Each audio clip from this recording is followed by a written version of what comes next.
I'm ready. And we are live. And Terry's ready. Thank goodness. Vicky is also ready and has to leave on time for her yoga class so they don't release her spot. I'm in Sweden now. People are punctual as hell. So, you better be on time. I don't know what's going to happen otherwise. All right. Welcome back to the Weekly Roundup, you guys. Let's jump right in. I think Carol's got a good subject to kick us off with because it ties into literally all aspects of your business and life, and something that I'm perpetually optimizing both personally for the family and everything else. Carol, kick us off. Yeah, I recently, my child was not getting their homework done and I had to figure out how to help them through that. And so I introduced time blocking. And I realized that it's something that doesn't necessarily come naturally to people, and maybe you've never been taught before. And so, that's really been something that has now turned it around, and he's very prepared to, come home and have that block of time where he gets to just enjoy a moment and have a snack after school and then start the homework at this time. And I realized and it just I started to think how it's something that, again, doesn't necessarily come naturally. We're not always, we don't know how to do those things. So it's where the coach comes in, and it not only helps maybe with your business, but outside of in other areas of your life too. So. Give us the breakdown, Carol. How do you time block? Like, you could use your son as the example, but even with your coaching and stuff, what techniques for time blocking or what sort of specificity do you add in? I mean, for him, he has an hour to get home and enjoy his time and, have a snack, because right after school, and he's 12. And so then after that hour, then he starts the homework. And, I think that for me personally, I don't want to block off 4 hours of time for me to do something. I need like little chunks, but you put everything away. You have to make sure that your phone is off. There's no other distractions. I think Jennifer posted something recently about this sort of like calm focus Spotify playlist too. I used that the other day for myself, and it just sort of, again, blocked out all the other things that come in play that sometimes distract you. So I like to have that little background music going, and 1 hour of time, you can get so much done when you eliminate the distractions. So that's what we did with my son as well. I actually find I love that. I was gonna say, when I need deep focus, I actually don't even listen to music. I found for me, sometimes even calm music can be distracting. So I like that. I try to do that as well. But sometimes for me, I found that just even no music to just really laser focus on stuff was a really, really more effective for me as well. Yeah, I actually agree with Terry. I was going to comment that I feel like this is why it's actually so powerful as an entrepreneur to start playing with this stuff, because it's not to say like this is the way that you should do anything. The concept of time blocking, at first, I can remember for myself, even it almost feels restricting. Like it's almost a little bit like, oh well, I'm just going to get it done this week at some point. Like I've got some time.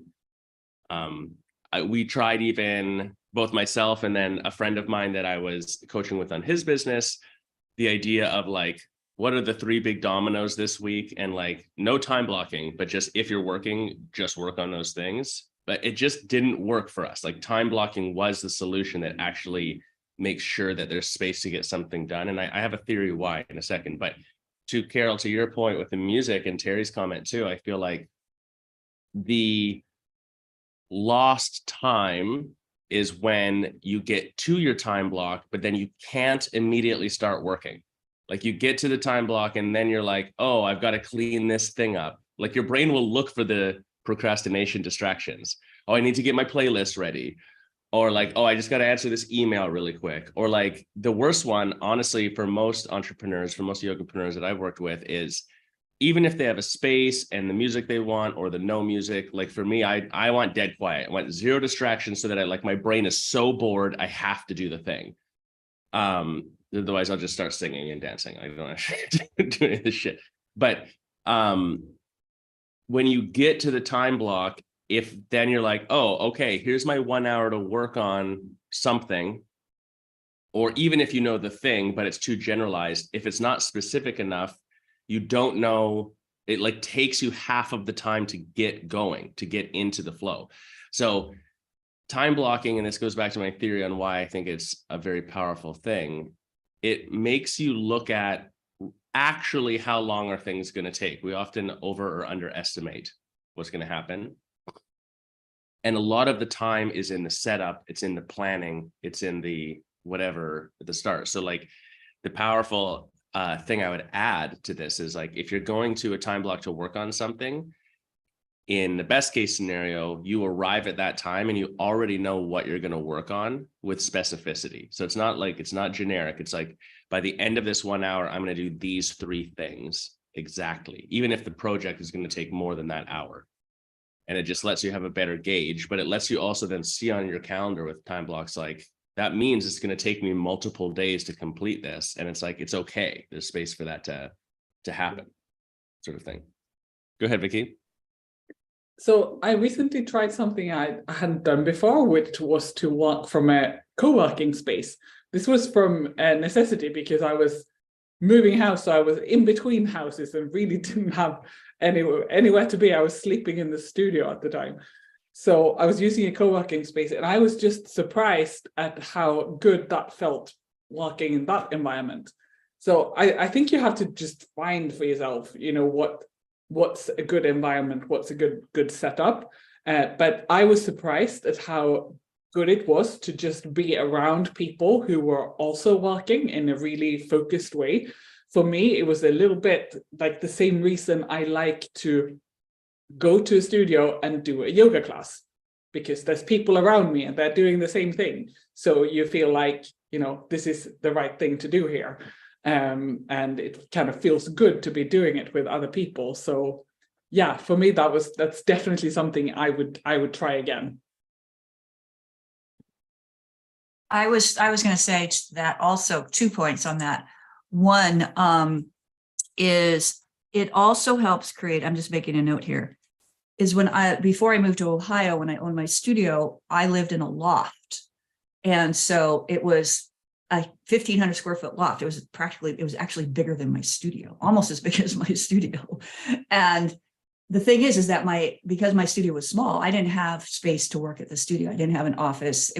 I could do stuff at the desk, but it was kind of awkward. It was uncomfortable ergonomically. It was very uncomfortable. So I would do a lot of my work from home. And because it was a loft, my desk was always there. So I did try, it was not to great success, but I did find when I did some time blocking that then I was able to like kind of ignore because it was always like lurking there, like, oh, I should be working on this. I should be working on this. So instead it's like, okay, I know from this time, I'm going to go into my office, right? Which was just on the other side of the loft and, you know, do my work for this amount of time. So it also helped when you don't have necessarily a dedicated office, whether it's at your studio or at your home, and you're out in the open kind of is where it kind of can help create the boundaries between like work and life. Right. So you're working on your business and you're doing your other things. And one of the things I do really like about my house in Ohio is I do have a dedicated office, so I can physically close the door. Because to Vicky's point about co-working space, that's the thing. It's like you're going to work. And that I think is a real challenge when you're working from home. Because I know, Josh, you have an actual physical office that's detached from your house in Mexico. Yeah. And particularly when you have kids, I know it's probably even more challenging, but it is nice having that, oh, I'm in work mode now. I go in, close the door, I'm working, I leave at the end of the day and it's closed. So if you don't have that set up, that's where I think time block can also be really beneficial for helping you maintain the balance between your work and your life. And also time blocking, to Vicky's point, and also helping our clients booking your class. Right. This kind of goes, when you're time blocking, that's time blocking. It's like putting it on your calendar and encouraging people to book their class, because we know that studies show that if it's on your calendar, you're more likely to do it. Say, oh, I'm going to go to yoga this week. I'm likely to do it. Instead of, I've signed up for the 6:30 a.m. yoga class on Friday. or Saturdays. So that's another thing. And maybe you can use that, weave that into your narrative when talking to your clients about why is it important to book your class, not only, to help you personally with flow and traffic and stuff like that, but it also helps the client commit to that habitual yoga practice. It gets them in the groove of committing to and making that commitment. I'm showing up on these 2 days to do my yoga practice. So it's all very interesting how this is can be interconnected. I totally agree, Terry. I think that I want to ask the group, like, let's give some like technical specificity on how to start time blocking. So if someone's new to the YC here and they haven't done that, but I was going to say, Jenna and I are watching this Netflix show. It's called How to Build a Sex Room, and it is hilariously awesome. Like, this is because I'm a super like closet HGTV nerd. I would absolutely watch like home makeover shows or whatever if they were available on TV for me here. So this is like, it checks that box. Plus it's like, I don't know, you got to go watch the show. But the big summation of the entire series is the concept of having devoted space. And it actually really made me think of, sex aside, the idea of devoted space and how time blocking is actually part of that as well. That like when you have a space on your calendar, that is what lets you make sure that you're like checking the boxes per week or per day on the things that you aspire to do. And the saying is, for every 10 minutes of planning that you do, you save 1 hour in implementation. So the effort of even spending an hour a week, time blocking out your week, or doing it for a whole month in advance, it feels laborious at first because it's something new to do, but it saves you so much effort and time afterwards that it like pays back in space, sort of thing. And then also space to the office example too, that it's like, you have to figure out if a co-working space is the thing for you, if it's music, if it's quiet, like, is it dark? What is it that you need? Play with that, but make sure there's a devoted space. And I think as a yoga studio owner, especially, we often don't have that because the entirety of the square footage of the studio is eaten up by something else. And then at your house, it's your house. So I'm not saying go rent an office necessarily, but it is something to consider. Like, how can you do something? Is there a back corner in a room that you can get a desk with, like, and just like put a tape on the floor so you're like, this is my office space and no one else comes in here? Like, just create the space for you to do work so that you know that you're going to work, you enter that, you're eliminating distractions, you've got it blocked off when you're going in there, and it helps you subconsciously get focused into that. So practically speaking, Carol, bring it back to you. If someone has never done any time blocking before and they're going to like start blocking some time, do you have any recommendations for how they would approach that? I mean, everyone's different, but you're just like you're saying. I mean, if you want to block off, I would start with like if you want to do a yoga class at a certain time every day, then that's blocked. And then you realize, okay, I've got an hour between and I'm going to start working from here to here. It's or if it's 2 hours, maybe it's only a couple hours a week, but at least, like, I was thinking how a ton of my stress as a studio owner was having those 3 big dominoes that needed to be hit down over the week, but I didn't, I knew it was always in the back of my mind, but because I wasn't time blocking yet, it was always on my mind and I was always stressed about it.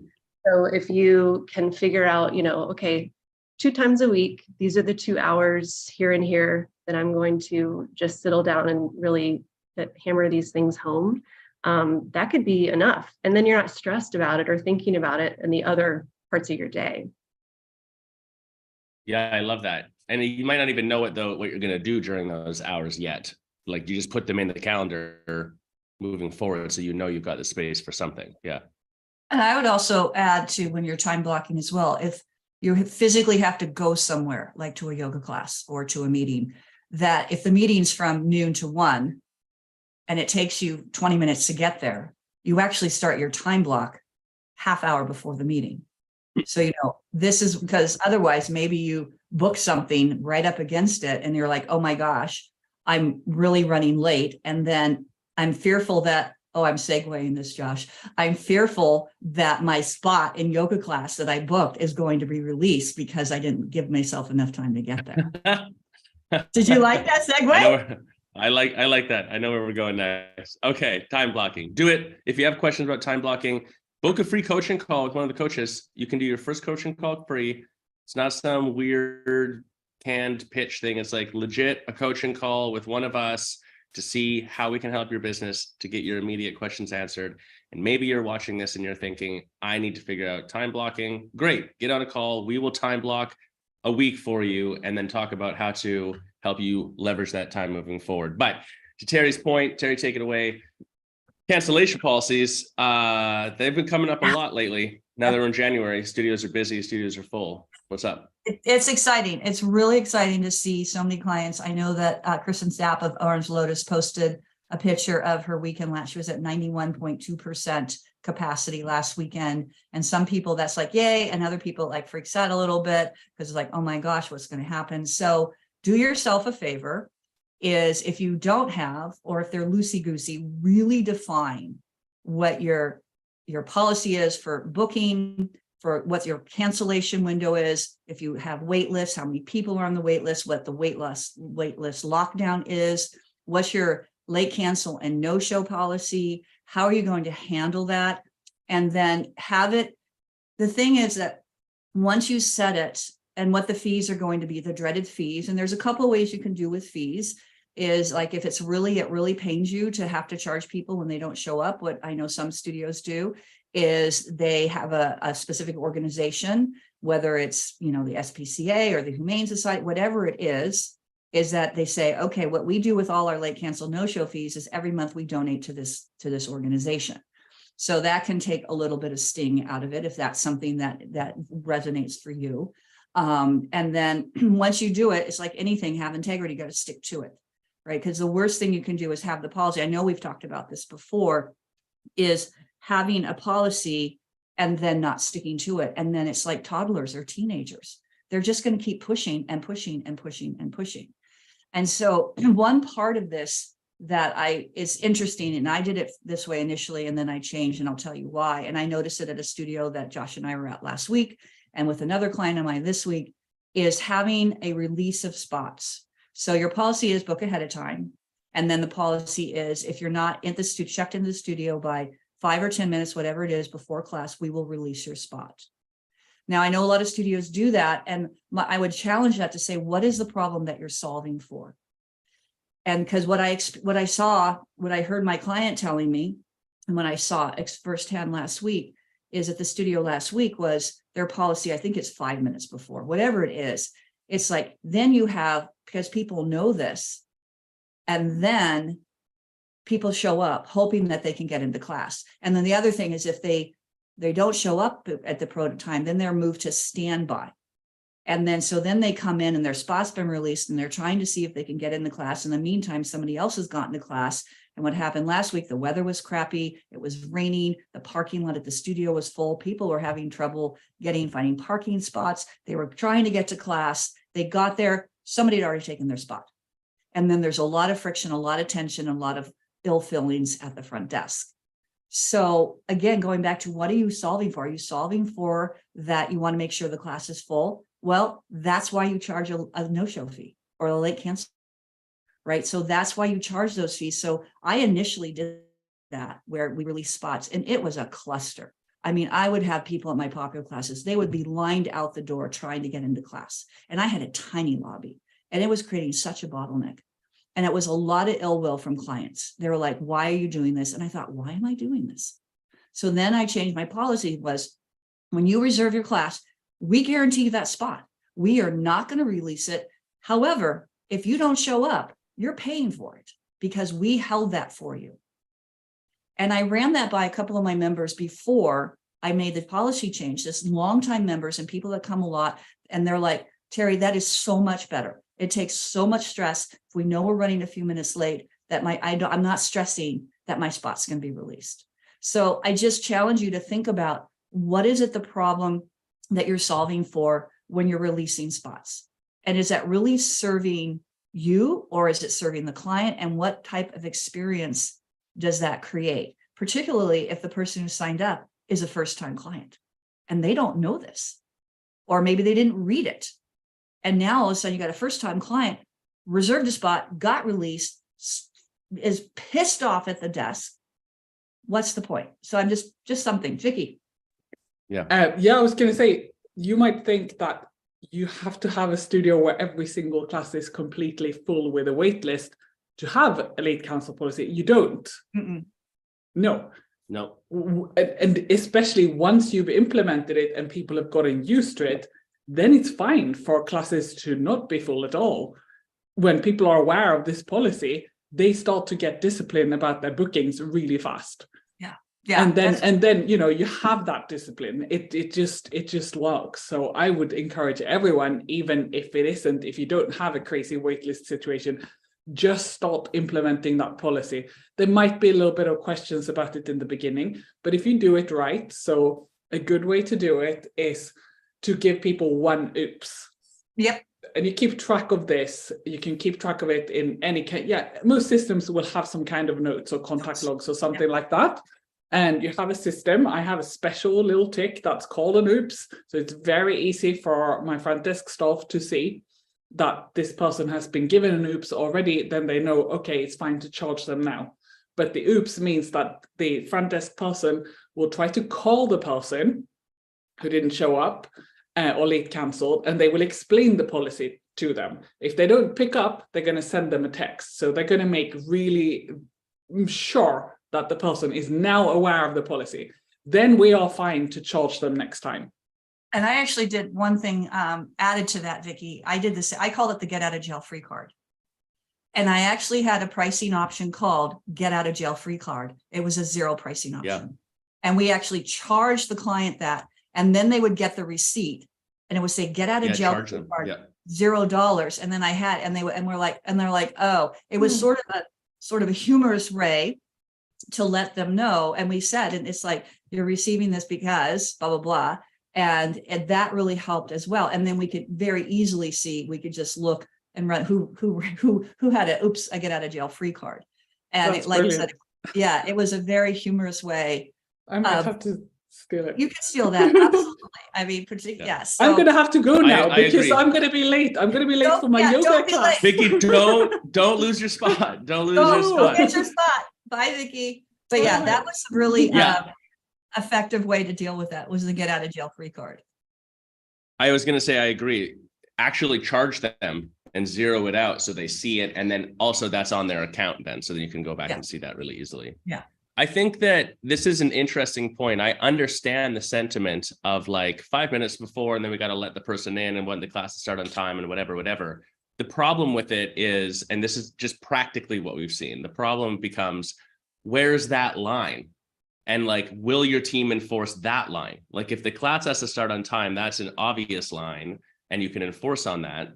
But and we had that happen actually at the studio that we were at, like 2 people came, it was 2 minutes after the class started, everyone was in the room, the class was already going, and we had to be like, sorry, you can't come into the class. And they push back hard. They're like, oh, but it was our first time here, whatever else. And in the end, the front desk person handled it brilliantly. They were happy. They were signed up for the next class. Like it was all fine. And now they're going to respect showing up. But like, if you say it's 5 minutes, then at 4 minutes and 30 seconds, are you going to be like, well, no. And they still see people in the lobby. Like at 2 minutes, it's the same thing. So it's like creating the line anywhere else becomes really difficult. So here's a question though, Terry, around this, because I agree. You have to actually charge. You have to stick to your policy. I like this concept. To say that it's the only way to do it, that's not necessarily the suggestion, but in all these other ways, what we find is that it's difficult enforcement, it's super high friction, it's super hard customer service. It seems like people will negotiate it with you. But then the other thing that we forget is that most students are coming in the 15 minutes before class, not 30, even more of them in the 10 minutes before class. So if you get that first timer person, they're probably there 5 minutes before. And if you're fucking around trying to see like you're out, you're in, guess what you're not doing? Waiting on the helping the customer. first visit person have a great experience or selling something to an intro person. So there's such a limited time around that stuff that you really do have to, eliminate additional friction and distractions during that moment if possible.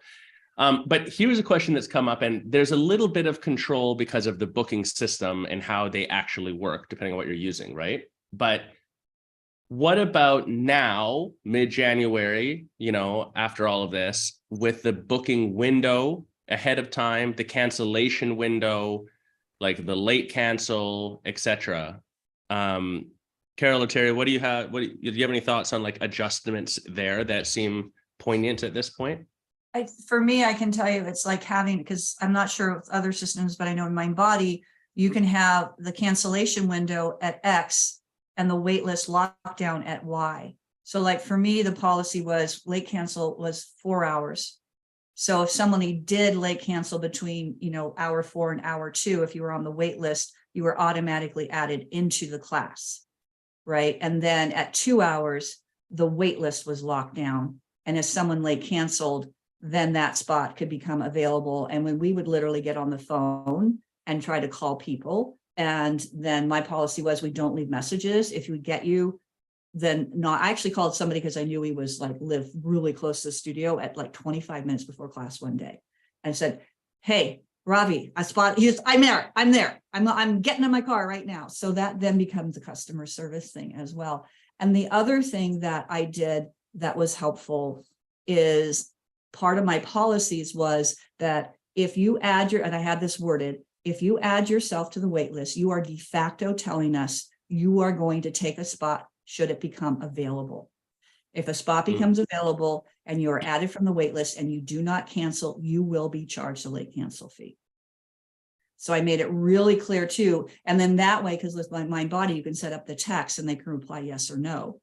And so it's like, that really helped. It's like, okay, let's get you subscribed to the text. Now, was it bumpy and rocky for a minute or two? Yeah, it was. But once everybody worked through and know what was happening, it made it so much easier. And I'm also going to say a caveat there is talking about policies is if your policy is you don't let anybody in when class starts, then don't let anybody in. I've heard people say, "Oh, I'll prop the door open for you if you're running a few minutes late." That's a real, we lock the door, but we'll hold it open for you. Just come on and make sure I've heard that a ton at studios, and usually it's for its long-term members. And then, that's not fair. I'm just going to call it. It is not fair that because that's tricky. It's really tricky. And it's like, again, someone comes in late. That means everybody else have to move, particularly if it's a full class, even if it's not a full class. It's just it is, in a way, it is disrespectful for the people that are there. And I get it. Shit happens. And you can apologize to people. You can give them a free class or whatever. But it's like, I think the integrity of respecting the people that are already in the room, expecting the teacher. And then when you make those you feel you're doing a favor, in reality, you're really doing a disfavor to everybody else who's there. Again, that's what I feel. My opinion. Could be wrong. You can debate. I think I like what you're saying. I'd be curious how you feel about it too. To play devil advocate on the point, to me, it's more like, what is the specific, exact, detailed policy where you draw the line in the sand and nothing crosses this line? What is that? So the alternative concept to what Terry's saying, because I agree. And that's how we came up. I got to say too, some of these things are a little bit comical in my mind. If I go back, I'm thinking about doing Mysore style Ashtanga yoga circa 2005. If you fucking showed up 3 minutes before class, they'd be like, "You're not prepared enough, go home." They would just send you away. And, that was how it was then. But that was part of, actually, for someone like me, that level of discipline and sternness around it was part of the attraction to it. And same thing with Bikram yoga, way back in the day. So there is some value in that, to say that that's the right way to do it. Because I also like the idea that someone's on your team trying to help you out. I just want you to do yoga. So here's the devil advocate scenario that I've seen. And we'll have to talk about capacity, but I want to spin it to Carol first, is the policy is actually, if you're pre-registered for the class, if you know that you're on the way, you're absolutely going to make it, but it's right on the line, you must pre-contact us. So you got to phone me or text me. And the studio, then thinking that they did this the best, it was a text. They would send a text in. it would pop up. They had it set up. It would pop up on the computer screen even. So for sure the people saw it. They're like, no problem. I'll put a mat down for you. And they had 3 mat spots right in front of the door, like literally right beside the door that they pre-reserved. They like taped them off so no one else could take them. And it was for that scenario. It was like the person is like, I'm on the way. I'm really sorry, whatever. And up until the end of, they always started with a version of pranayama. Up until the first breathing exercise, I can still let you in that scenario. If it's your first time and you're not pre-reserved and you've never been here, no. If you just show up late and you're not registered, no. Because like we didn't tell the teacher, we didn't have the mat down for you, like nothing, none of that stuff was in place. But then there would also be, we made a pre-canned email that would get sent if someone used that policy to say like, hey, this was a special exception, not quite the get out of jail free situation. Mm-hmm. We understand life happens and that's why we have this, but we can't be like, it's not fair to everyone, blah, blah, blah. So like, it really made sure that they knew that it was an exception. Now that's a lot of effort to do all of that. Or you can just do what Terry's saying, like, no, here's fucking line. Carol, what do you think about it? I mean, there has to be a cutoff somewhere. And I think as long as you're clear and you stick to your policy, you know, whatever it is. But, you know, again, you will only through first set of breathing will let you in. Well, what if second set of breathing is going, you know, it's as long as you are clear and you stick to it.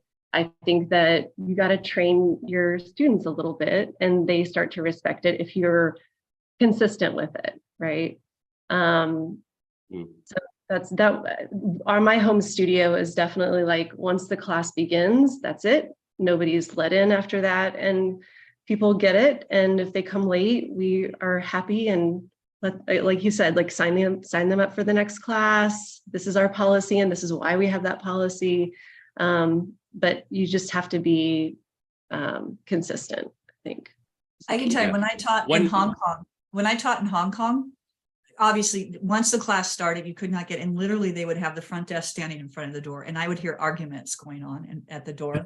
And here's the other thing. If you left the room, you could not come back in. So there were times when well, this was back in the hardcore days. That's when it was like that. It was like that. So I would if I saw someone struggling, I literally would go plant myself in front of the doors and I would teach right in front of the door. Because meaning they would literally, I would look at them. Right. I mean, looking back, it was really but yeah, it was like, if you left, you could not come back in. And as a teacher, because they were called yoga angels, they were hardcore Glenn Ross salespeople, right? 100% commission for these young kids. Mm. And their goal was lifetime membership. Let me tell you, it was hardcore negotiations. We would get dinged. They would get pissed at us if we left one of their prospects come out of the room. So there's always this friction, but because it's like, so we were literally like, we would get management would let us know if we let too many people out of the room, and that was not, what's going on. It was very, very different. I mean, very, very different. And here's another thought along these whole lines is, what do you guys think about? Because had a conversation with a client the other day about another studio where they don't care. They don't care what their capacity is. They like, if people show up, they're cramming them in the room, even if it's 10 minutes after class starts. Yep. So, I mean, you could go both ways. I've been there too. Yeah, I think it's like, I think what it is that I was thinking about this in preparation for our call. Actually, I was thinking about this last night, is that, all right, lean in one or the other. I think where people get irritated is if you're kind of wishy-washy halfway, to Carol's point. If you're going to draw that line in the sand, draw that line in the sand, and then that's the standard in your community. But if your community is, hey, you can show up at Eagle, because again, Bikram, you can show up 15 minutes into class and we're going to find a spot for you. Doesn't matter how full it is. We'll go in and put the mat sideways. We'll hang it from the rafters if we have to, right? If that's your culture, then lean into that. But I think where it causes the friction is where sometimes it's A and sometimes it's B. And sometimes if you're the teacher's pet, if you're, it's all, oh, I don't really like this person and they're so disruptive. Well, sorry, we can't get you in the room versus, oh my God, Carol, I'm so glad you're here. Let's find a spot. That Josh guy, I just pushed him out the door because he's such a pain in the ass during class. Right. So then it becomes arbitrary. I think you're raising a great point, Terry, because like, what I think about some of these, like, for lack of a better term, like old school disciplined practices that had some stuff that it went through a phase where it was discipline and that's what helped it. And then they became kind of cringe. So the two thoughts that I'm having as you're saying this is anything you do, it's not just the fact that it's the policy and stick to it, although yes, 100%. It also needs to be like, I think it's good to ask that question, like you were saying with letting people in, like, why are we doing this? Like, not because I was told to or whatever else. You personally, your studio, this is all these little fine details. These are part of your yoga experience. They're what I'm experiencing as a student. And they have positive repercussion when they're handled a certain way. The details of doing it this way or this way, in my opinion, is far less relevant than how you handle it, why you do it, how you explain it, etc. So if you're the studio that's like, we're disciplined, and when this teacher goes in, if you're not on your mat, like, we will not let you in the room, period, because that's what we're teaching people on, and that's part of our experience.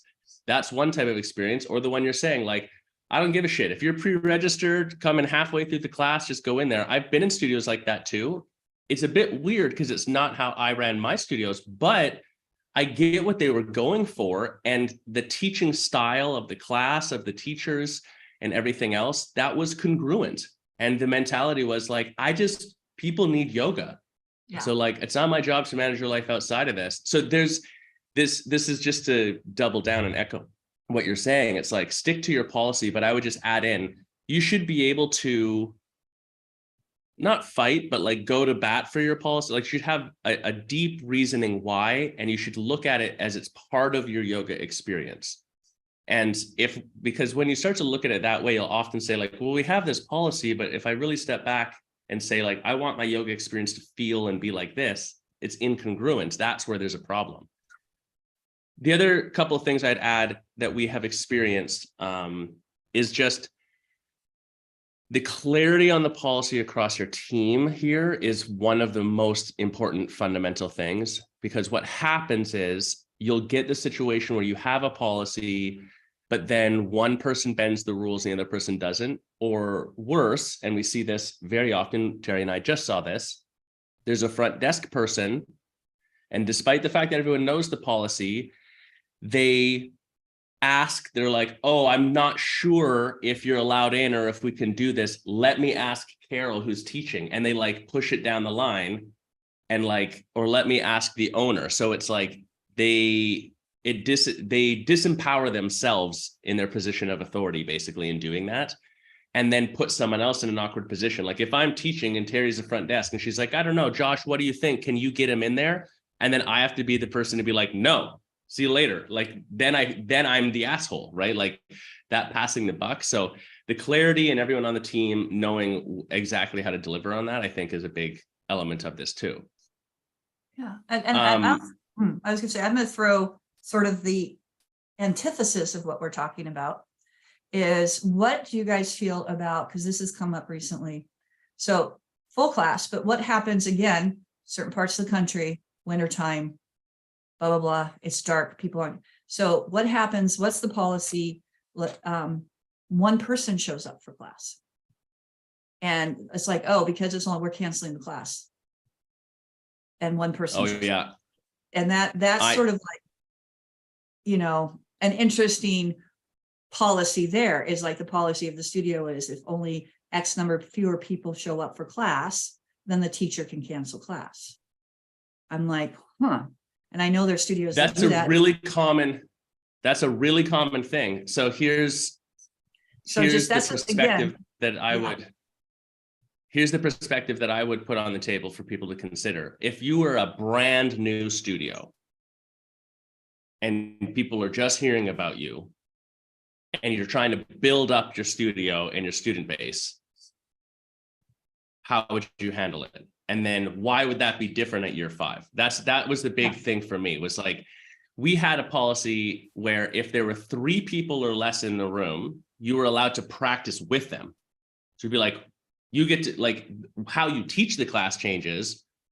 You were allowed to, you didn't have to, you could just teach the class normal, but you were allowed to change how you taught the class. But if a class is on the schedule, I don't give a shit if one person or 50 people show up, that class is happening. That was our policy. Yeah. It's an interesting one, but you know, a lot of yoga practice in general is about, like asana practice specifically, is about building personal discipline towards doing something that will maintain you in good health condition. That's the definition. So the analogy that's used across multiple lineages is the brushing your teeth, right? You don't brush your teeth once, you brush your teeth twice a day or 3, whatever. And so if that's true, and as a business, that's the concept that you're promoting, like your consistent practice is once a week or 5 times a week. The point is that it's consistent first. If you want consistency from your students, you have to be consistent as a studio. Yeah. To some extent. I'm not saying like you can never change anything, but just there has to be some level of dependability. And one of them would be if the class is on, like it's got to be on. Yeah. When you think about that person. Carol, did you guys ever have a small class? Did you have a small class policy or? We did have, our policy was if 2 or more showed up, it was definitely on. If only one person showed up, which happened one time, I think the second day we were open, and we would just ask the student, because we didn't want it to be like, are you comfortable, just being the only person that this teacher is focusing on? Some people are not comfortable with that. So it was up to the student whether they wanted a private class or not. And most of them were like, or the woman was like, sure, yeah, I'm here, let's do it. So yeah, why not? Yeah, lucky for them, right? Yeah. Now you get a private class for $10. Yeah. The other thing to go further down this rabbit hole, this does, one, if that's happening, you need to get on a coaching call immediately, because we need your classes to be full. So either your schedule has something weird going on, or you're new and you're just building and we need to get some marketing and lead gen going or whatever. But like, if that's happening, the solution isn't what's the policy around what we do. The solution is just make sure that never fucking happens. Like, get your classes full and you won't have to deal with this at all. That aside, there's also the element of continuing education and what you do as a studio, like what does your teaching staff do, and having some clarity around that. Because, if you look at a yoga studio critically, or an online yoga business or whatever else, and you say, what's the product? The yoga class is not the product. The teacher is the product, because they deliver the class. So to get them better at these situations. So the example would be, and we designed 2 studios like this, where we had the room, had the lights, rather than having 1 light switch or 2 that did like half and half, it had the room in 2 different circuits. So you could turn the lights off on half of the room. And the reason for that was 6 a.m. It was a large room, right? Could fit 60 people in it, but it's like, that's unrealistic in low season at 6 a.m. or something. So if you had, whatever the line is, 15 people or less, you would come in and you would turn off the lights on one half and move everyone over to one side of the room, so they're physically closer together, and then only teach on that side of the room. And that drastically changes the feeling in the room, just because you've compressed everyone, sort of thing. Rather than like there's someone there and someone way over there, 80 feet away, because you have a huge room. So just little things like that. So again, what's the experience that you're offering? And then as a teacher too, it's like hyping them up. You only got 5 people. That's not a bad class. Great. Teach the shit out of those people, because there's only 5 of them. Like, you're going to be able to help them, sort of thing. I would actually argue against your policy about if there were 3 or less people, because that you could practice with. My policy was, doesn't matter. You don't practice when you teach. So it was like, if 1 person shows up, or 2 people or 3, you still teach the class. Yeah.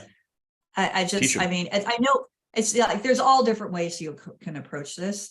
But it's just interesting how every studio approaches it differently. I guess at the end of the day, it's like, define your policy, make sure you communicate the policy to everybody on your team, and then you make sure you stick to the policy so that there's congruency and everybody knows what to expect, both from the staff and both from your clients. Because I think the problems come in, and then thinking about your policy is, does this make sense for our business? What problem are we trying to solve? Is it whatever it is. And it's like, oh, well, it's really creating more issues. So making them that they're consistent, that they make sense for you and your business, and then train the heck out of your staff, train the heck out of your clients, and then stick to them. And then that's where you create, I think, more, I don't really like to use the word, but more harmony, less friction in your business when everybody knows, what the expectations are. Yeah. So harmony is a great word for it. You're right. If everyone knows the expectations and lives by them, then it's generally more harmonious. Where we see studios have trickiness is when there's differences of opinion because there's a lack of clarity. Yeah. So another element that sort of ties into this that's come up that I think is a good closing conversation for us is around the capacity of your room. Mm-hmm. So especially if your classes are full, you often might look at it like maybe you've had limited capacity for a while, maybe it's still not back to where it was 2019 level or whatever. So the questions come up like, should I increase my capacity? How much? How do we calculate that? Et cetera, you know, and it's a really, especially if you're in a city market where your classes are full very often and you are running into these issues with policy and stuff, it is a good idea to evaluate your capacity. But here's the detail that I think we haven't really had on the table so much until now. So first off, for those of you who haven't seen it, we've got videos and I've had this conversation a lot. If you're calculating your room capacity, the metric would be total square footage divided by 36 square feet per person. That's a 6x6 bubble per person. So it's huge. And that's where I would set your room capacity, because it means that you can oversell your room a little bit and you're still always going to have space. It also means you're not like cramming people in like sardines, unless that's the experience you're going for. And it also means your teacher, in most cases, can effectively teach the class because they can move through the room. But it also isn't like so much space between people that it feels like they're all just in their own whatever. So that's like a good starting point. Yeah, that's like a good starting point. But that doesn't mean like it's a hard rule. So let's suppose if you look at like you got 1,000 square foot room and then your capacity at that 36 is somewhere in the like, you know, 35 person range, something like that. I can't remember what the calculation is. You might look at it, and it depends a little bit on the shape of your room and the layout, of course, as well, too, right? But what you might do is then look at it as that gives us these 36 spots, but I'm actually going to put 38 spots in the room. And those are non-bookable spots. So you're not like taking 2 away from that, you're adding 2 in. Those are non-bookable spots online that your class is full in all of your metrics and everything else at 36. It's 27. Great. It'd be 27 at that. So maybe you have 27 potential spots, but you actually put 30 in the room. And then those 2 or 3 flex spots, those are for the teacher who wants to take class, the guest of someone who didn't pre-register, or like your app fucked up or something like that. Because what do you do when like a member walks in and they're like, hey, this is my friend Carol, but like I couldn't get her signed up online. What are we going to turn that person away? Like we do so much effort to get people in there. You got to get them in the room. So that's the other little tweak right now that I think can be powerful, especially if this is your busy time of year and you're really seeing a lot of full classes. Reevaluate capacity a little bit. Have a couple flex spots that are there that it's like, if they don't get filled, it doesn't matter. But then, you know, like if you've got to squeak that one other person in, if you yourself want to jump into a class, if you've got a couple teachers who want to jump into a class, like there's space for that basically, that's put in place. I did that. I had my capacity for a Beak Room was 36, but I could actually fit like 41. Actually, I could fit 53 because that's the max I ever got in the room, but I settled on 36, and this is pre-COVID, was a good, comfortably full. And then I had those flex spots. And then for hot Pilates, it was 30, and then I could do 32. And so my staff knew, and the other person is for the new person who didn't sign up ahead of time, because we wanted to make sure that they could get in the room. And then my staff knew that those flex spots were back by the door, so that if we needed to, we could easily fit some people in there. And again, but we would do those before class started, so that if we had to make any changes, move people a little bit around, because I didn't have dots at the time, then it was easy to do. But that is a really good way to do it. And then you got to communicate to your team. And these are not for people who show up, regular members who show up and want to take class because they didn't register in a full class. That's not what the flex spots are for. Oh, I don't know if I agree with that. I think that they're not for them primarily. Like, they shouldn't know about them, but it's a customer service question. Yeah. But again, what's the policy? Whatever the policy is, stick to it. I think, with all of this stuff, the other calculation that's coming to mind when you're looking at capacity, when we're looking at late cancel, we're looking at the fees. We could go back and talk about like what to charge people for late canceling too. That's something that's come up a lot.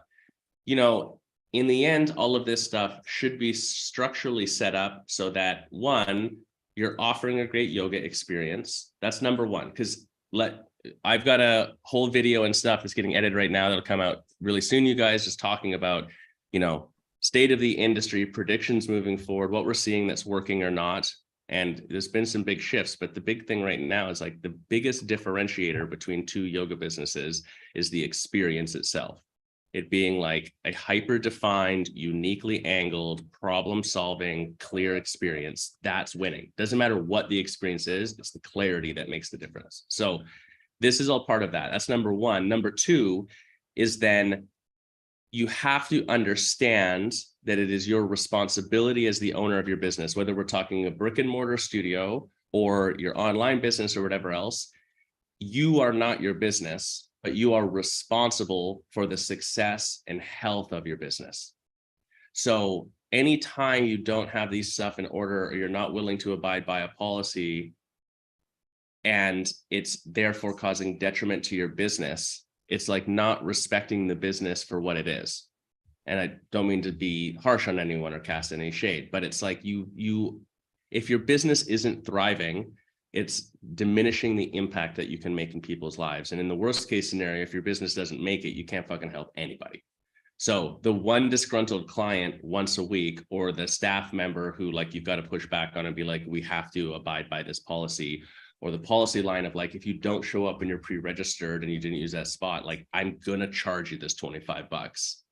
Those things aren't about making more money or having control. They're about nurturing, defining, taking care of your business. It's about making sure that your business succeeds, because ultimately that's your mission. That's what you have to do. And it must supersede a lot of other things. Yeah. All right, let's wrap it up here. I'm sure that the question is going to come up.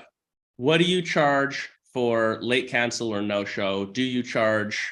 Is anything changed? Is it the same conversation it was before? Where is that at? Carol, maybe kick us off.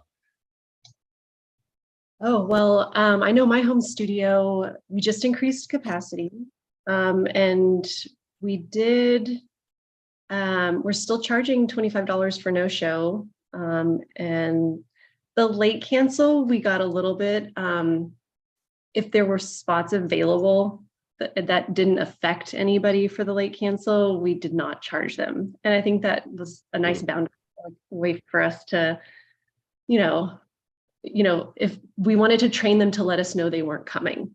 So if they did it and there were spaces available and it didn't affect the class itself, then we don't charge them. So we felt like that was a good way to go.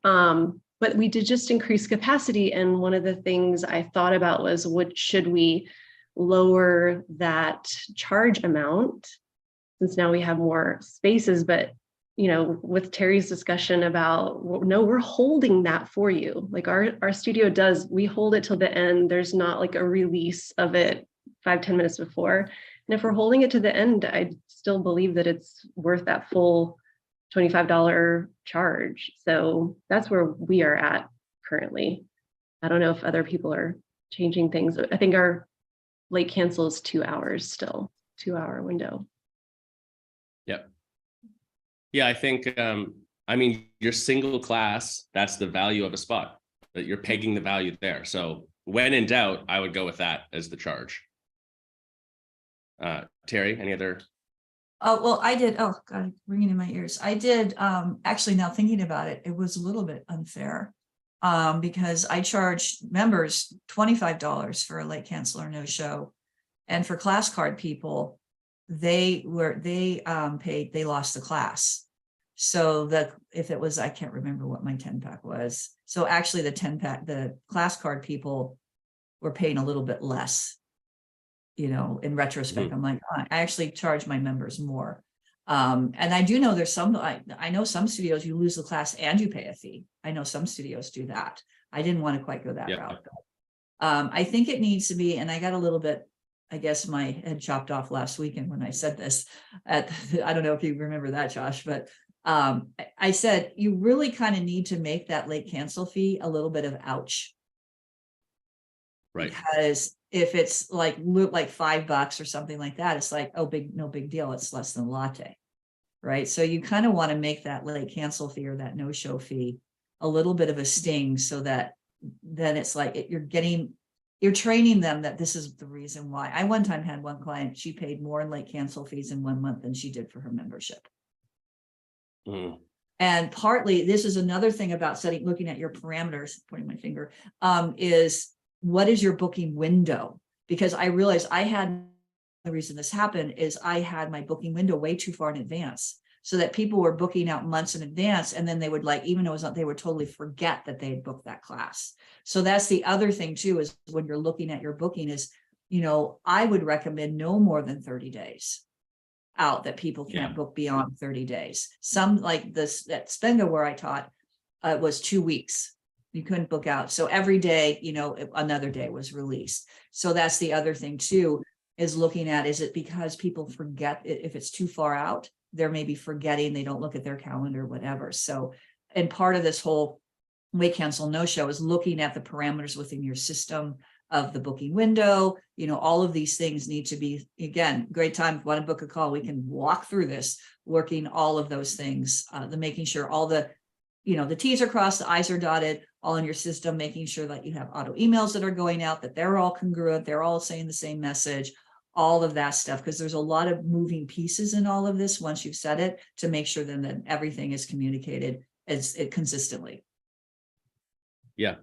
Yeah. And I would say for the actual, I was just thinking as you were saying, like for the actual like parameters of how do you come up with the charge amount for the spot, booking window and stuff aside, you should have calculated at some point, if this is your revenue goal and these are your spots and this is your optimal class, like you should know how many dollars per person per mat in the class you need. Yeah, average like that's revenue. A metric that we calculate. Yeah. Right. So it's either like there's your average revenue analysis in terms of like what are people actually paying, but there's also the like, I know that if I'm going to do $800,000 in sales and I'm running a 35 class a week schedule in my one room with a 40-person capacity, and 70% of that is my optimal rate. So I'm really optimizing for 32 people. They need to be paying $15 a class for this to make sense for me to reach my goal. So basically, with the hyper special exception of someone who has an annual or an auto pay and they practice 5 days a week, I should never sell a spot for less than $15. So the same thing with late cancel. It's like, that's the baseline. So now $15 is the minimum you've got to charge. And then your drop-in, so it's $30 drop-in is the high end. So it has to be in that range somewhere. Some systems allow you to have multiple late cancel fees. I know Walla, you can do limited versus unlimited late cancel fees. So you can actually change it based on the pass they have. But the point being, that would be the formula. You need to know, like, what's the minimum that I can put someone in that room, generally speaking, that they should be paying for class, and then your drop-in's the top, and there's your range for figuring out the fee. Okay, Wow. well. Go sign up for there we yoga go. class. Go sign up for yoga class and don't be late. Yep. Time block yourself some yoga classes, your own studio probably, and then show up on time for that. But I think I think that the takeaway point from today is, getting yourself organized, time blocking, and then in your next time block, you might say, okay, during this 2-hour time block, I am going to evaluate my late cancel fees, my late cancel policy, my no-show policy, and my room capacity. There's your 4 things. You're going to put them in your 2 time blocks, go write them in the details, and then you'll be able to do that. And let us know how that. And if you're like, Yeah, post in the comments, like, what do you come Yeah. up with? That'd be curious. Post your late cancel, post your capacity, post the stuff down below. Be interesting to see where you guys are at. And if you're like, I don't know what you guys are talking about, and this is stressing me out, book a free coaching call, get on with the coach, let them help you get this stuff sorted. We're on a mission to help 1,000 studios gain 30% more profit in the next 2 years of time. And we are well on track for that. So the best way that we know to help is through not just the network and the resources and stuff we're offering, but also the one-on-one coaching, because let's be honest, the style of yoga you have, the team structure you have, the market that you're in, it's all very similar, but there's just that little tweak of special sauce for every individual studio, which is what we love about the industry, but it's why one-on-one coaching is so powerful, because you get something that's custom to you. So we're never going to come in and say, like, this is the rule across the board, one size fits all if you run a yoga studio, because the truth is that's not how it works. So jump on a coaching call. All right, you guys, have a great weekend. And we'll Go do see some you yoga. soon. Go do some yoga. We'll do some yoga.